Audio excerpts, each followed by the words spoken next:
Friends, இன்னைக்கு 1 minute குக்கிங்கில பிந்தி மசாலா எப்படி பண்ணுறதுன்னு பார்க்கலாம். சப்பாத்தி ஆகட்டும், ஒயிட் ரைஸ் ஆகட்டும் 2த்துக்குமே இது ஒரு பெஸ்ட் காம்பினேஷனுங்க. பண்ணுறதுக்கு 15-20 மினிட்ஸ் தான் ஆகும்.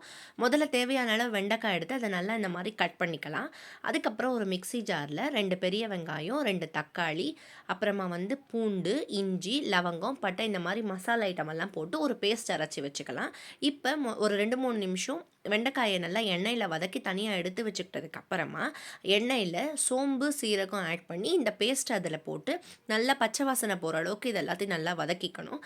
வதக்கிக்கிட்டதுக்கு அப்புறமா கடலை மாவு, ரெட் சில்லி பவுடர், மஞ்சப்பொடி, தனியா பொடி, உப்பு எல்லாத்தையும் சேர்த்து நல்லா ஒரு 5-7 நிமிஷம் நல்லா அந்த எண்ணெய் மேலே பிரிஞ்சு வர அளவுக்கு நல்லா அதை வேக வச்சு வதக்கிட்டு எடுத்துக்கிட்டதுக்கப்புறமா கடைஞ்சி வச்சுருக்கிற தயிர் ஒரு 1/4 கப்பு சேர்த்து அதுக்கப்புறமா உப்பு ஒரு தடவை செக் பண்ணி தண்ணி கன்சிஸ்டன்சியையும் செக் பண்ணிவிட்டு இந்த வெண்டைக்காவையும் அதில் சேர்த்து கொத்தமல்லி கட் பண்ணி போட்டால் பிந்தி மசால் ரெடி.